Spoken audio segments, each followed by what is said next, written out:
Good morning, and thanks for joining AgeWell for our webinar about why caring for caregiving employees is essential for recruitment, retention, and employee well-being. We're pleased to sponsor today's webinar through Middle Tennessee SHRM, thanks to grant support from Vanderbilt's Middle Tennessee Geriatric Workforce Enhancement Program. MT SHRM has provided continuing education codes which we'll share at the end of the webinar and via a follow-up email. I'm Grace Smith, Executive Director of AgeWell Middle Tennessee, a nonprofit serving 13 counties in our region. For more than 30 years, I've had the pleasure of working for a variety of organizations, and the last 8 years leading AgeWell as we help older adults, family caregivers, and the professionals who support them. And what I also want you to know is that for the past 5 years, me and my 2 sisters have been helping our 80-year-old mother as she cares for our father who has dementia. This has included helping them sell their home and downsize and move to a continuing care community, helping them with various chores, driving them on long-distance trips, and being there to provide social connection and emotional support. That's a little bit about my own caregiving journey. Marcia Richardson had planned to join me today in presenting the webinar, but unfortunately, she came down with COVID-19 this past weekend and is still recuperating. Marcia is a strategic business consultant working with AgeWell on our Eldercare Coach initiative. And she wanted me to share with you that she's a caregiver for her mother who has dementia and macular degeneration and now lives in a skilled nursing home in Franklin. Marcia has been a caregiver since 2018 when she had to move her mother here from Mississippi and also start providing care for her father-in-law who lives close to them here in town. Perhaps some of you are also caring for aging loved ones, and if so, you're in good company. Next slide. I think Rosalind Carter summed it up perfectly when she shared this. There are only 4 kinds of people in this world: those who have been caregivers, those who currently are caregivers, those who will be caregivers, and those who will need caregivers. At some point, we're all caregivers, and we will likely need caregiving ourselves as we grow older. So I'm curious to learn which of these best describes you. Please take a few seconds and respond to the poll so we can get a better idea of who's on the webinar today.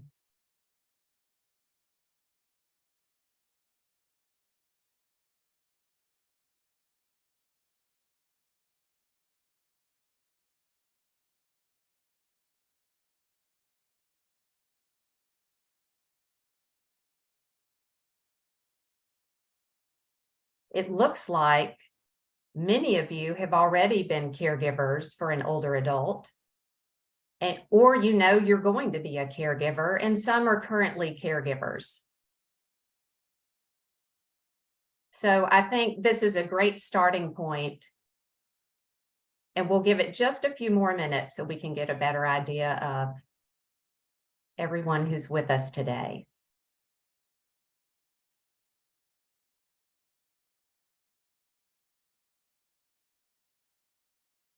Looks like a real mix of those of us who have been caregivers, will be caregivers, or are currently caregiving. Thanks for responding. And I think this is a topic that we can all certainly relate to.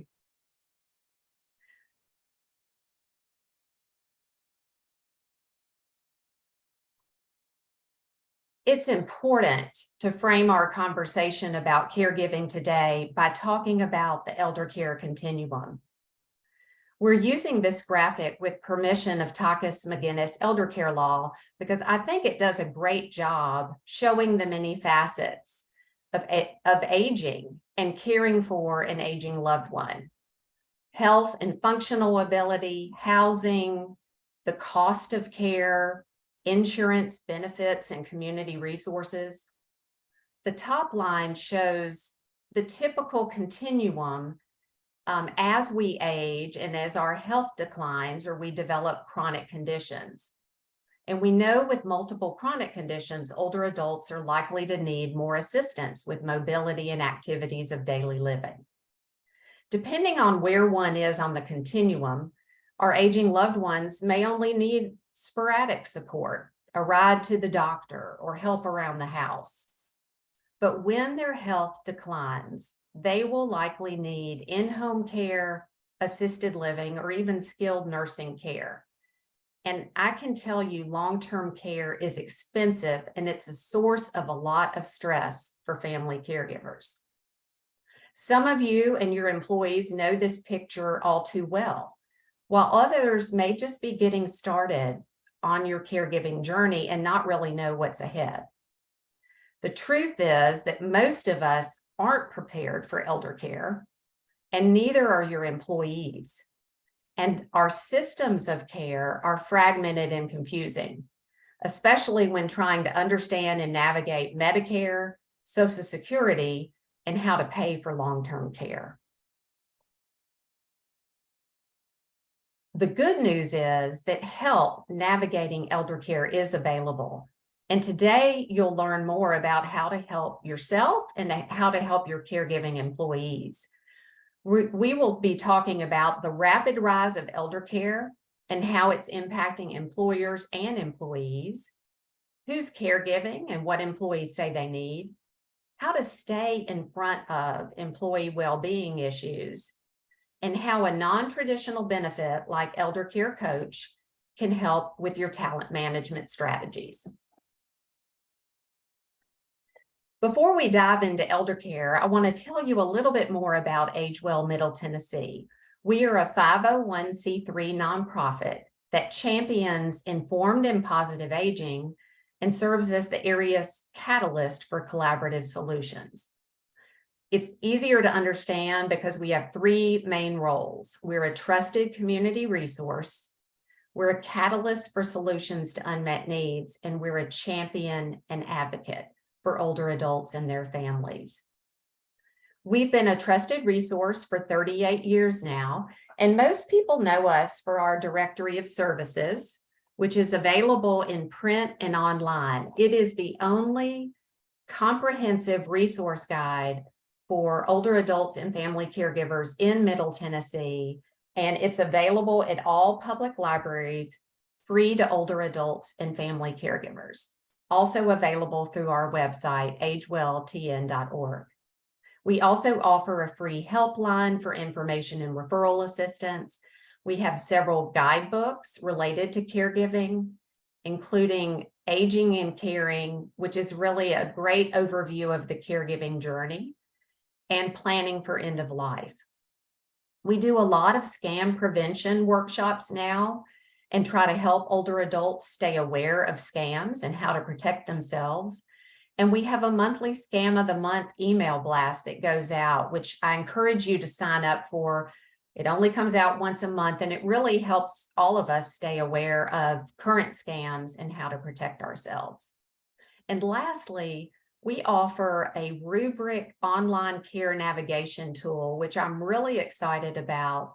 It is basically a 22-question survey that takes about 5 minutes to complete. And at the end of it, you'll get a personalized care fit report that helps you understand your best fit options for your particular caregiving situation. So I hope you'll check that out. So why should we care about elder care? This slide shows us in red the U.S. baby boom cohort. Basically, the dramatic increase in births following World War II. Between 1946 and 1964, there were 76 million baby boomers who were born. That's why we need to pay attention to elder care. This slide shows population growth by different age cohorts. And as you can see, there's a dramatic increase in the 65 and older population due to baby boomers aging. And we know from the 2020 census that by 2030, all baby boomers, the 76 million, will be 65 or older. We also know that 10,000 baby boomers are turning 65 every day in our country from now until 2030. 10,000 every day from now through the end of this decade. That creates opportunities and challenges for employers. People are living longer and working longer, so you are likely to have a multi-generational workforce now. We also know that elder care is impacting employees and costing employers billions of dollars. So let's take a closer look at that. Here's some things I really want to emphasize today. The older population will double by 2030, and 1 in 5 Tennesseans will be 65 or older. By 2034, there will be more adults 65 and older in our country than children under 18, and it will be the first time in U.S. history that that's ever happened. What's even more important is that the fastest growing segment of the older population is the 85 and older cohort.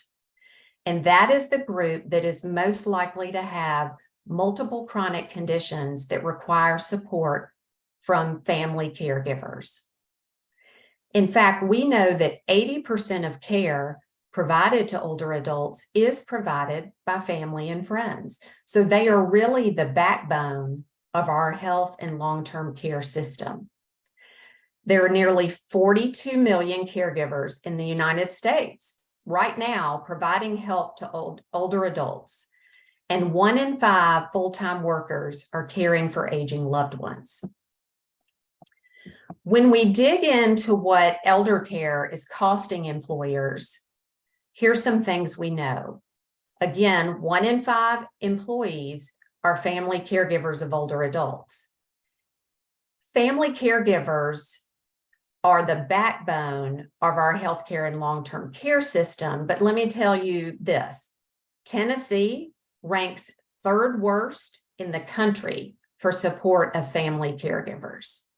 That's not a statistic that we should be proud of, and it's something that AgeWell is working hard to improve. All of this comes at a cost to employers. According to the Family Caregiver Alliance, U.S. companies lose over $17 billion a year in lost productivity due to caregiving. And they also lose due to employees having to quit their jobs or retire early because of caregiving duties.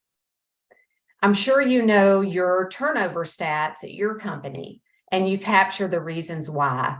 Nationally, we know there's been high turnover both during and post-COVID in the upper 20% range.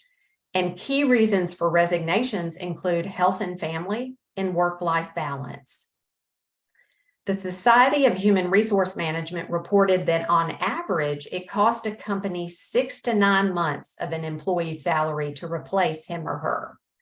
So for an employee making $60,000 a year, that comes out to $30,000 to $45,000 in recruiting and training cost. The bottom line, lost productivity and turnover come at a high cost to employers. Nationwide, this gives us a really good snapshot of who is caring. 42 million caregivers across the country, 62% are employed and most full-time. And we know in Tennessee, there are at least 1 million family caregivers caring for older adults. We know that 61% are women, 39% are men, and 60% report having to reduce their hours, take leave, or adjust their work requirements in order to balance work and family. Family caregivers have 8% higher healthcare cost. And again, all of this is costing employers over $17 billion annually in lost productivity. One statistic not shown, but I think it's really relevant and I wanted to mention, is that research from the Rosalind Carter Institute has shown that close to 1/3 of caregiving employees have chosen to leave a job at some point because of their caregiving responsibilities. 1/3 of caregiving employees. Given the growing number of employees who are caregiving and struggling to balance that, 70% of working caregivers suffer work-related difficulties due to their dual roles. And because of the significant cost to employers, it's really essential for employers to offer support and solutions for their caregiving employees. In order to attract and hold on to highly skilled, loyal workers, companies must learn about who is caregiving and how to address their needs. So let's take a deeper look at who these caregivers are and how to better support caregiving employees. We added this slide because we know it's hard to know which of your employees are acting as caregivers, and they don't come to work wearing red capes, although they really deserve that. In fact, we know many caregivers do not think of themselves as caregivers. They don't label themselves. They just think, I'm doing what I need to do to care for my aging spouse or my aging parents. We also know that their caregiving duties take a real toll on their cognitive and emotional well-being, and they affect their day-to-day performance. We've learned through focus groups with caregiving employees that before you can address those employees, you really need to identify who they are and create a culture where they feel safe talking about family caregiving. The RRF Foundation for Aging in Chicago shows us a breakdown of today's family caregivers. Again, 61% are working, 61% are women, but there are also a significant number of men who are caregivers. And it's interesting to see that caregivers are primarily boomers, Gen Xers, or millennials. We also know that from AARP that family caregivers are diverse. 61% are white, 14% are African American, 17% are Hispanic, 5% Asian, and 3% other. 9% of family caregivers identify as LGBTQ. When we take a deeper look, we see why caregiving employees are really struggling with work-life balance. The typical caregiver is a 49-year-old female that is sandwiched between raising dependent children and caring for aging parents or in-laws. They're spending about 24 hours a week helping with things like bathing, dressing, shopping, giving rides. But almost 25% of these caregivers are providing 40 hours or more of assistance.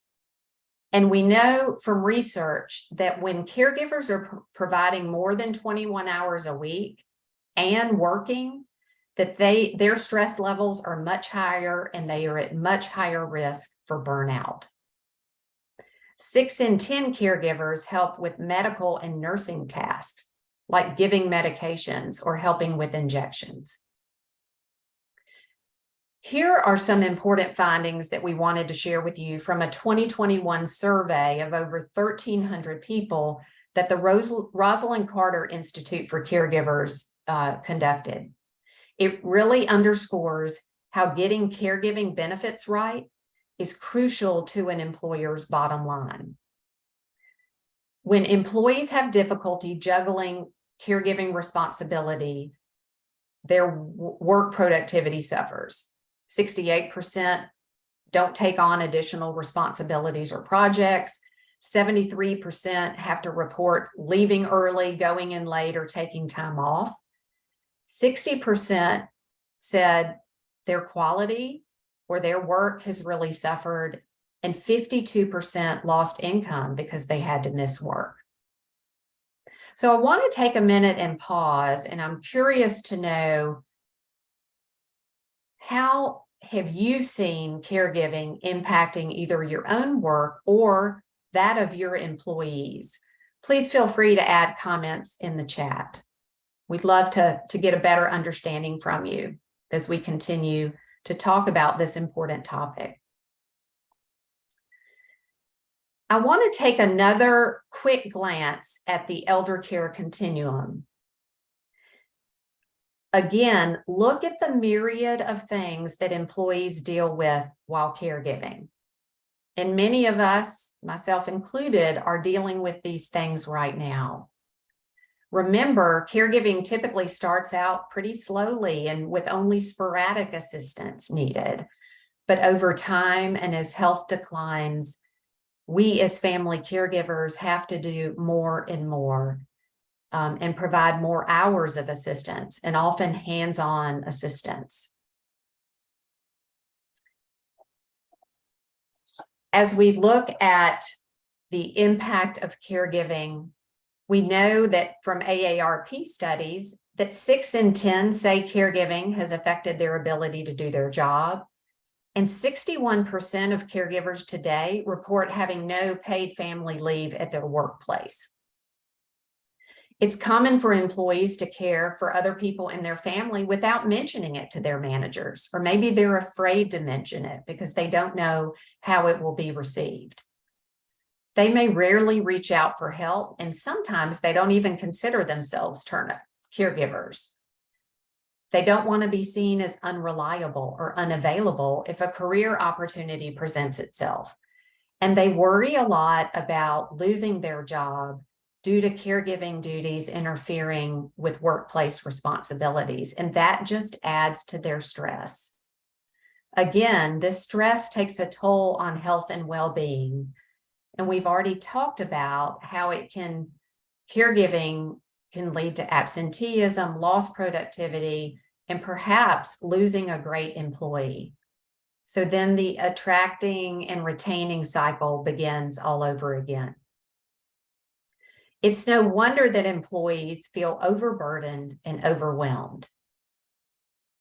So now let's really talk about what employers need to know about what employees say they need and want. There have been a couple of studies this year that have been released that we wanted to highlight for you today. The Working Daughters in the Workplace report revealed that most family caregivers caring for older adults feel invisible and unsupported at work. But when employers acknowledge working caregivers, it can make a big difference for them. By engaging with and supporting caregiving employees, companies can avoid a costly and unnecessary brain drain in the coming years. We also know that employees need resources and they need flexibility. The reasons for wanting that flexibility can be varied. Managing care for children, managing elder care, wanting to explore hobbies, pursuing advanced degrees. There are a lot of reasons, but more and more, and we certainly learned this through COVID, employees put a high value on flexibility. We also know that all generations of workers view benefits and wellness programs as an important part of their employee experience, and therefore a way that employers can demonstrate their care for employees. The MetLife study this year revealed that employees who feel cared for have an average of 8.7 benefits through their employer, whereas those who don't feel cared for have 6.7 benefits through their employer. We also know that emotional support is a need that can be easily overlooked in caregiving situations.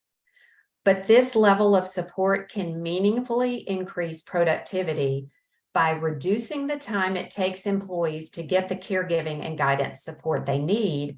It also reduces anxiety when caregivers know they're not alone and that help is available. AgeWell's research in recent years, next slide please, has included partnering with Vanderbilt to host focus groups with caregiving employees. We've also surveyed employers through the Middle Tennessee Employee Benefits Council and Middle Tennessee SHRM. And here's what employees told us they need. They need trusted information. They need expert guidance to understand their options, to navigate their options, particularly when it comes to medical and legal issues and decisions. They also really need emotional support to help with the stress they're feeling and to help them feel less isolated and alone. And lastly, employees told us we need a caregiver-friendly workplace, not just one that celebrates when children are being born or adopted, but we need a workplace that supports us and embraces and acknowledges caregiving across the lifespan. Some of the common challenges and concerns we've heard from caregivers are that our healthcare and long-term care systems are fragmented, frustrating, and really stressful to try to figure out, and that the cost of care can really be prohibitive. We also have heard and we've seen, and I've personally experienced, that caring for a loved one with Alzheimer's or a related dementia is really challenging.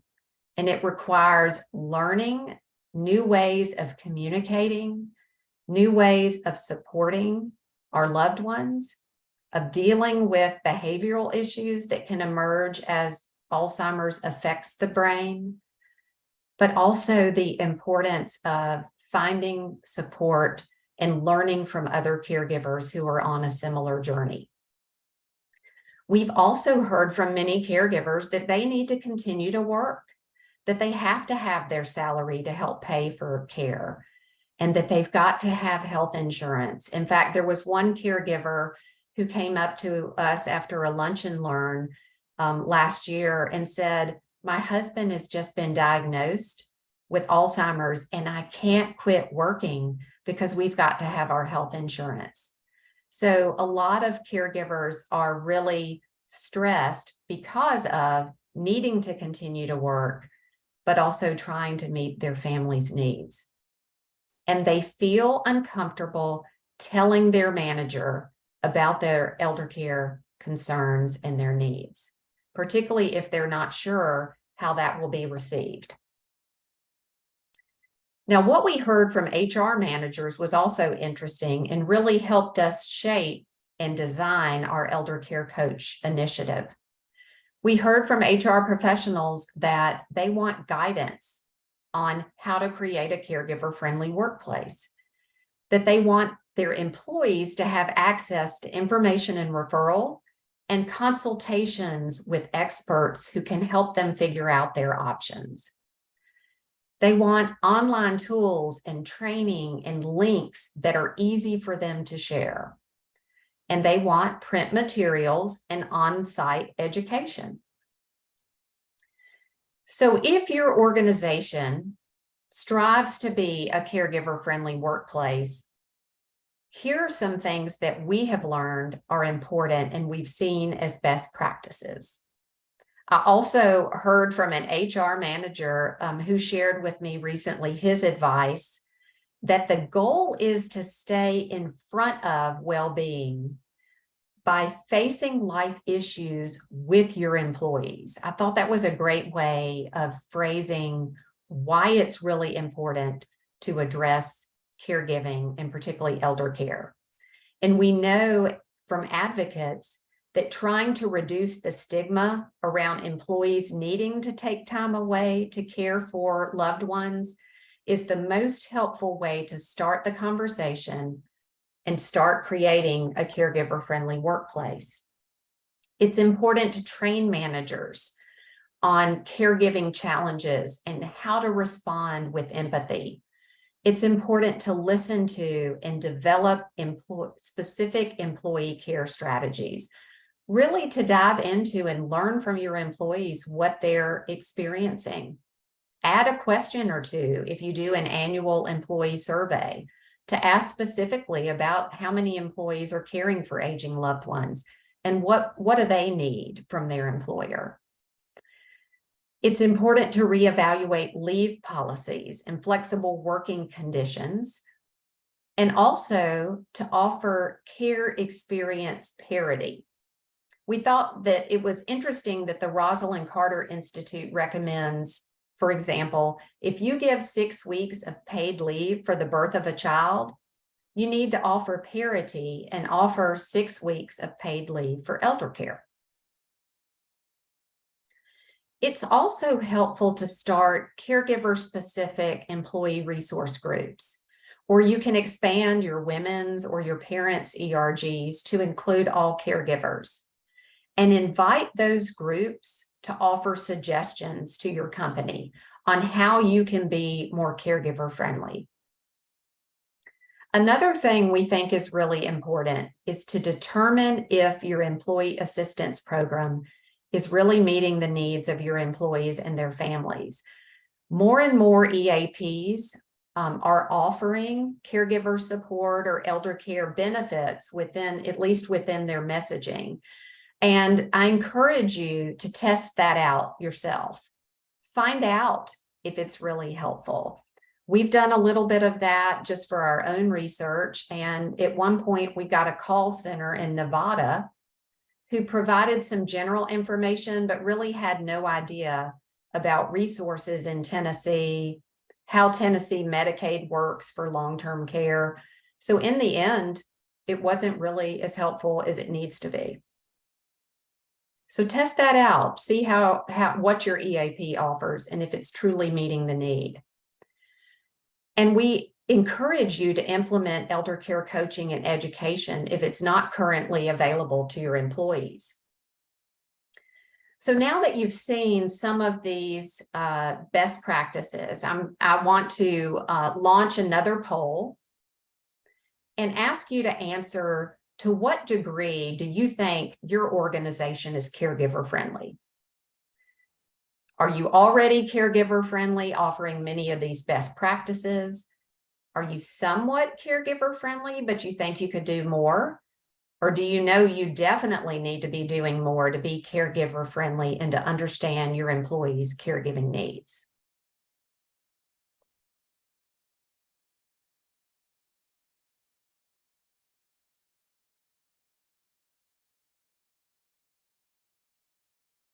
We'll wait a few more minutes. It looks like there's still some who need to respond.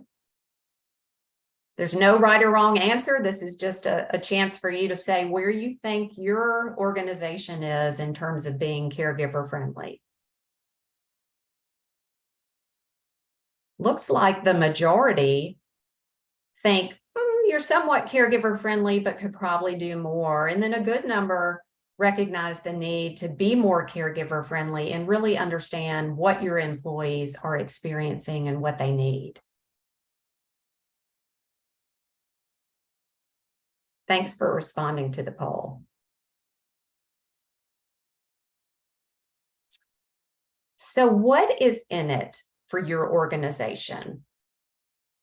There is clear evidence and growing recognition that caring for caregivers is smart business. I like this quote that I found from the Harvard Business Review that says, building up your company's care infrastructure is a smart business decision to get the most out of a strong and diverse group of employees today and for decades to come. And this particular article really made a case for how supporting family caregivers should fit within a DEI strategy at your company.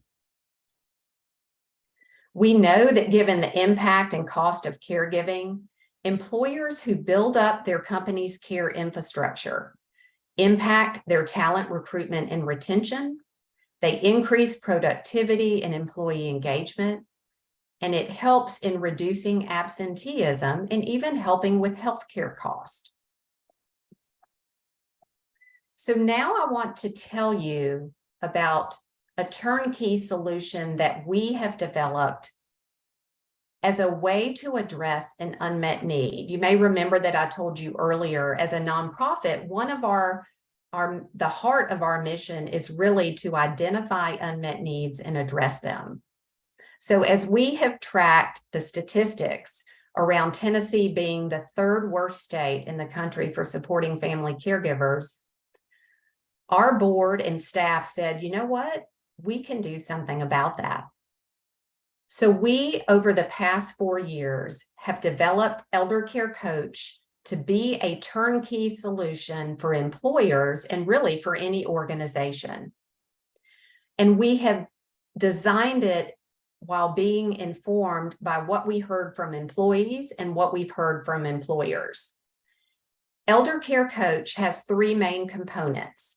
First, and really the heart of Eldercare Coach, is the opportunity to schedule a one-on-one Eldercare Coach phone consultation with a geriatric care professional.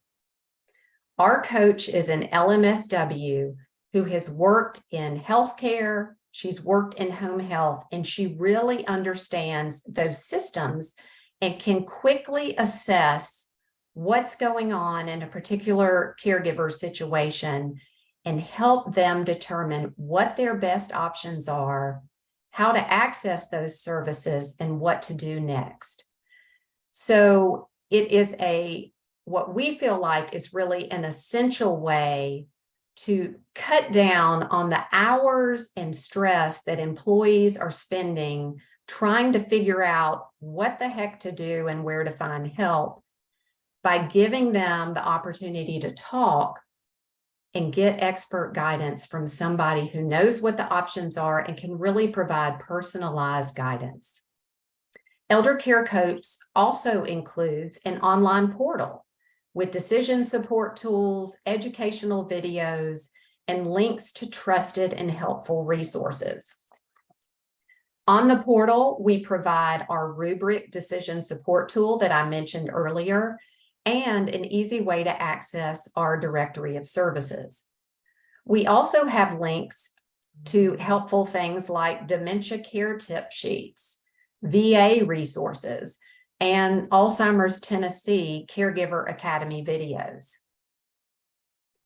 The third component of Eldercare Coach is educational workshops, an educational series that we can custom design with you. And we have access to partners who are subject matter experts. We don't try to deliver this ourselves because we're not experts in elder law. Sometimes we need to bring in medical experts who really understand Alzheimer's and related dementia. So depending on the topic, we can recruit trusted subject matter experts to deliver these educational programs. They can be done on site as a lunch and learn, or they can be done as a webinar. Examples of topics that we can deliver are caring for a loved one with Alzheimer's or a related dementia, understanding and paying for long-term care, and self-care for caregivers. So this is really what Eldercare Coach is, as a non-traditional benefit that's a turnkey solution. It can really add value to your talent strategy. It can help employee health and well-being, and it helps you demonstrate that well-being is a priority of your organization. It can also help reduce stress and feelings of isolation, which can in turn help employee health. It can boost productivity as employees have access to these phone consultations and can really reduce the amount of time and stress they're spending trying to figure out their best options. And it gives employees peace of mind, getting the professional guidance and the support that they need. I'll never forget a conversation I had with an attorney who I was talking about developing Eldercare Coach several years ago. And she told me about one of her employees who was trying to figure out care options for her mother. And she said, Grace, I will pay you to help my employee figure out her best options in a 30-minute phone consultation, rather than having her spend hours and hours at work doing research and trying to figure out what her options are and making phone calls. So that told me that we were on the right track in developing Eldercare Coach and in particular, offering those 30-minute phone consultations with an elder care coach. Next slide. Here are some quotes I wanted to share with you that are from elder care coach phone consultations that we conducted last month.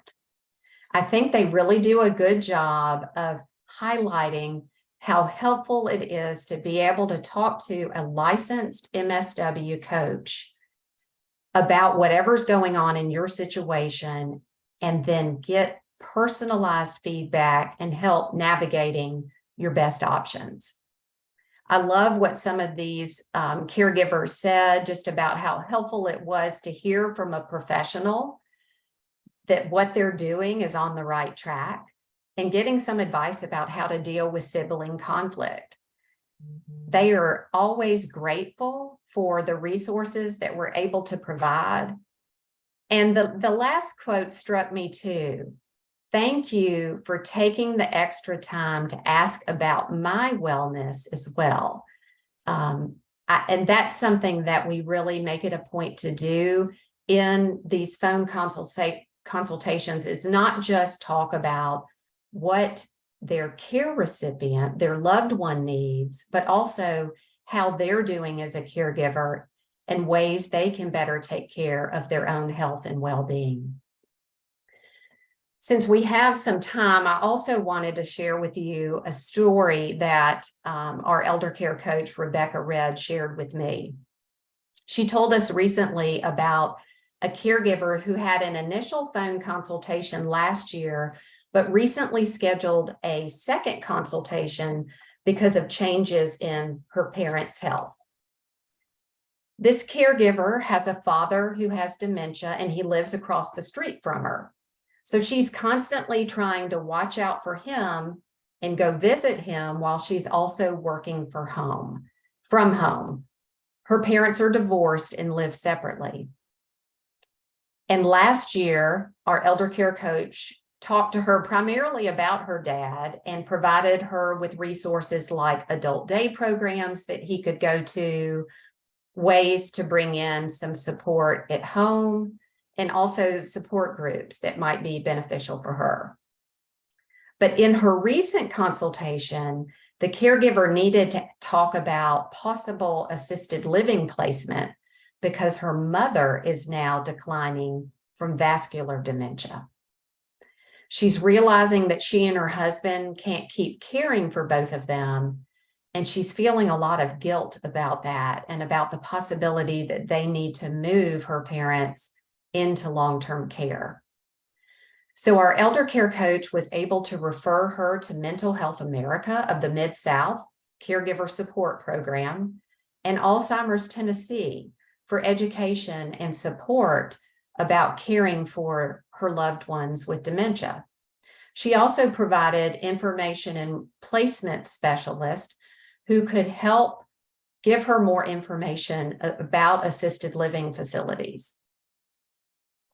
Our coach discussed the legal and financial advisement that's available through an elder law attorney and really encouraged her to take care of herself and her husband too, because she's clearly exhausted and overwhelmed. At the end of the consultation, our coach said, this caregiver said, "This has been wildly helpful, and I appreciate you so, so much." So again, I just wanted to give you a glimpse into what we're hearing from family caregivers who are utilizing Elder Care Coach, and particularly the phone consultation service. You can learn more about Elder Care Coach by visiting eldercarecoach.org. And we really welcome the opportunity to talk with you further about the resources that we offer, about Elder Care Coach, and about ways that we can partner to help you create a more caregiver-friendly workplace. We are happy to also talk with you and help you with your own personal situation if you are a family caregiver. Please call or email us, visit eldercarecoach.org, and see how we can provide a turnkey solution for you and your employees. Rochelle just added the continuing education codes in the chat, and we'll also be sending a follow-up email with more information about Eldercare Coach and those continuing education credit codes. It looks like we have one question. And so since we have a little bit of time, I wanted to go ahead and address that. This participant says, we're currently dealing with difficulties around absenteeism from an employee who is providing care for a parent. Difficult to navigate in a compassionate way and to troubleshoot, advise the employee's manager about challenges that they face due to the work and the amount of time this employee is missing work. Also, the employee is obviously stressed and struggling. I think that's a really good example of the types of challenges that employers do face and how caregiving is playing out in the workplace. It's not easy to navigate those situations, but I do applaud you. It sounds like you are openly engaging with that employee and allowing them to talk about and share the struggles they're experiencing. This is a case where being able to talk to an Eldercare coach could really help that employee. Again, it may be validating what they're already doing. It may be connecting them with other resources that they don't know exist to help them. It may be helping them with their own sense of stress. And we find very often, as you saw from the quotes and the story I shared with you, that having that conversation with the coach one-on-one allows the caregiver to know that they're not alone, where to find help, and it can really help relieve some of that stress and maybe get them on a different path to getting more assistance that will free up their time so they can focus again at work. So there is a lot of troubleshooting that's available through those consultations. And 9 times out of 10, caregivers have no idea what resources are available to them and where to find help. So it's really important as an employer, if they're out there spending time trying to figure it out on their own, that's not a good scenario, because I mean, I've been working in this field for over 30 years and I know the system and I know what's available, and so does our Eldercare coach. If you haven't been working in this field, it's really hard to know what's out there and how to access services and when Medicare pays for long-term care and how long it pays. So that's why being able to offer an Eldercare benefit that can provide that type of guidance to your employees is really essential and can help them get back to work and reduce time that maybe they're spending driving a parent around or providing hands-on assistance when they really need to be able to hire help or find other ways of providing help to their parent.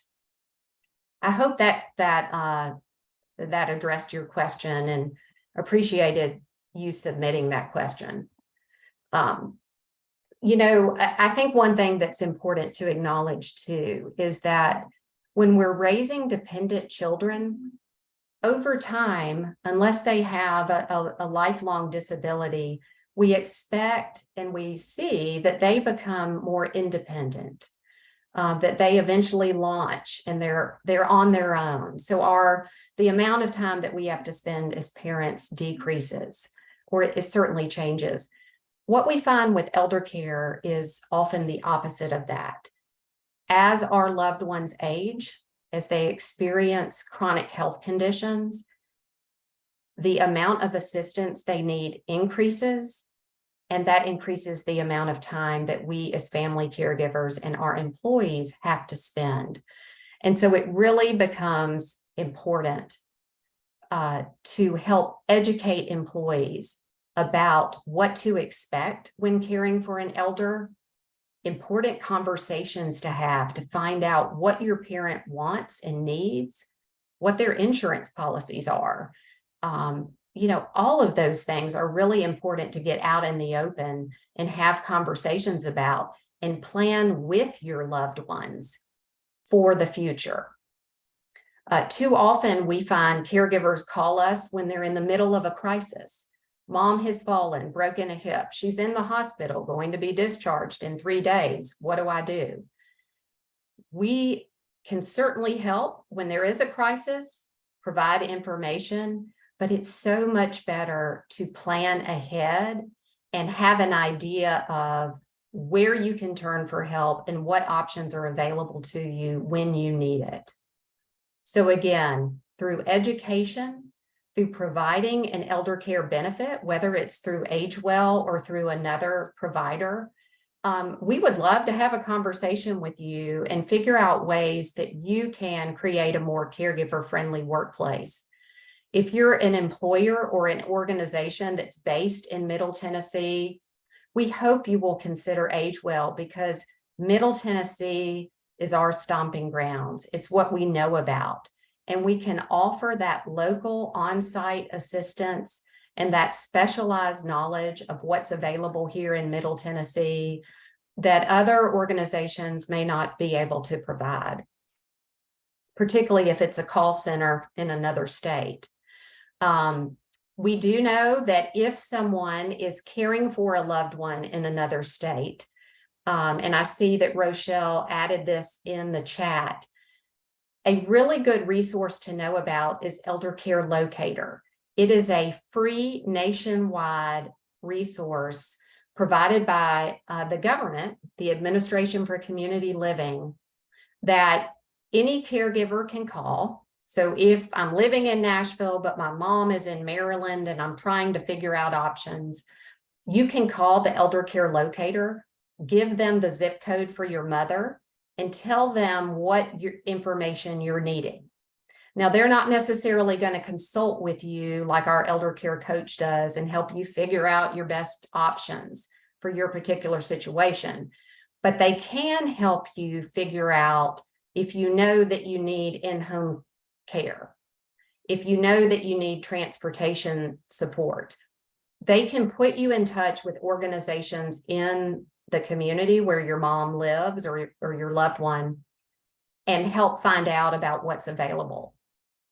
Another really good option if someone is caring from a distance is to connect them with an aging life care professional, a geriatric care manager.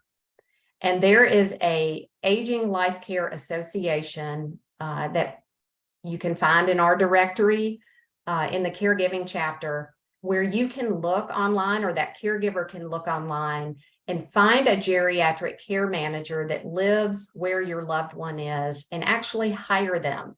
You can hire them to do an assessment and give you recommendations.